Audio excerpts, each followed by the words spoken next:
Dharmavaram 2 town police station లిమిట్స్లో last May month 29th జరిగిన అఫెన్స్లో మనకి Veeranjaneyulu Mallela Veeranjaneyulu alias Guvva alias Madhu alias Vadde Ramanjaneyulu నాకు వ్యక్తిని అరెస్ట్ చేయడం జరిగింది. వాళ్ళకి 41 సంవత్సరాలు.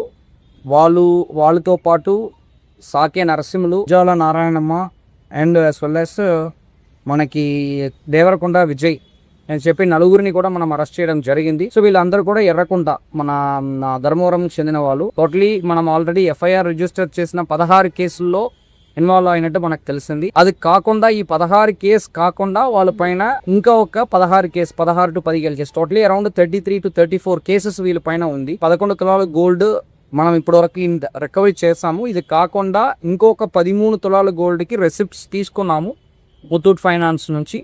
మ్యాటర్ ఆఫ్ 1 or 2 డేస్లో మనకి ఆన్ హ్యాండ్ వచ్చేస్తాయి. మనం రిమాండ్ కొరగా చేయాలని ఉద్దేశంతో పాటు మనం రిసిప్ట్స్తో పాటు ఇదన్నీ కూడా ప్రొడ్యూస్ చేస్తున్నాము. అది కాకుండా 22,000 అమౌంట్ వాళ్ళు అఫెన్స్కి యూజ్ చేసిన ఆటో, అదేవిధంగా వాళ్ళు అఫెన్స్కి యూజ్ చేసిన క్రోబారు ఇదన్నీ కూడా సీజ్ చేయడం జరిగింది. వాళ్ళు బ్యాక్గ్రౌండ్ చూస్తామంటే 2002-2003లో అప్పుడు కూడా అఫెన్స్ చేసి జువనైల్ హోమ్ అనంతపూర్లో ఉంటారు. అక్కడ నుంచి వాళ్ళకి హనుమంత్ అని చెప్పేసి ఒక వ్యక్తితో పాటు పరిచయం అవుతాయి.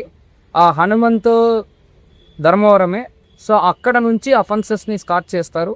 దాదాపు ఇప్పుడు 25 సంవత్సరంగా ఈ అఫెన్స్లో ఉంటున్నారు. కానీ ఈ మధ్యలో వాళ్ళు జైలుకి వెళ్ళడము టోటలీ 5 times ఆ వ్యక్తికి కన్విక్షన్ కూడా పడింది.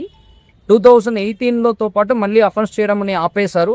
మళ్ళీ 2020-21లో కోవిడ్ ఎప్పుడు వచ్చిందో, కోవిడ్ వచ్చిన తర్వాత అప్పుడు ఆ టైంలో యాక్సిడెంట్ జరగడము ఇదన్నీ మళ్ళీ ఈ వ్యక్తికి అమౌంట్ అవసరం వచ్చింది కాబట్టి అగైన్ మళ్ళీ 2021 నుంచి మళ్ళీ ఈ అఫెన్సెస్ని స్టార్ట్ చేశారు.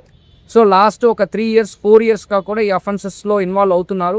సో మార్నింగ్ ఆటో నడవడము, మళ్ళీ నైట్ టైమ్స్లో ఇలాంటి అఫెన్సెస్లో ఇన్వాల్వ్ అవ్వడం అనేది మనకు కూడా ఒక ఈ అఫెండర్స్ని ఐడెంటిఫై చేయడంలో కొంచెం ఛాలెంజ్ అయింది. పాత సస్పెక్ట్స్ని అందరినీ కూడా పిలవడము, ఒక్కొక్కరిగా వాళ్ళకి ఇంట్రాగేషన్ రిపోర్ట్ రెడీ చేయడము ఇదన్నీ కూడా మనం చేస్తున్నాము.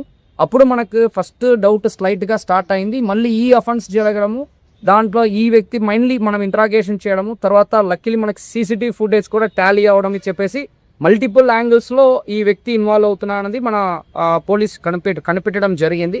దాన్ని బేస్ చేసుకుని ఆ వ్యక్తిని మనం పికప్ చేసిన తర్వాత ఇలా ఆల్ ఇన్వెస్టిగేషన్స్ అన్ని బయటకు వచ్చాయి. ఇప్పుడు కూడా వాళ్ళు నలుగురిని రిమాండ్ చేస్తున్నాము. చేసిన తర్వాత ఈ వ్యక్తి కంటిన్యూస్గా ఇలాంటి అఫెన్సెస్లో ఇన్వాల్వ్ అయ్యారు. ఈ వ్యక్తి పాక్సో కేసులో కూడా ఇన్వాల్వ్ అయ్యారు. వీరాంజనేయులు ఎవరు ఉన్నారో వాళ్ళు పాక్సో కేసులో కూడా ఒక ముద్దాయిలుగా ఉన్నారు. సో వీళ్ళపైన ఉన్న కేసెస్ అన్ని కలిపి కమింగ్ డేస్లో PD యాక్ట్ కూడా వీళ్ళపైన పెట్టడానికి ప్లాన్ చేస్తున్నాం.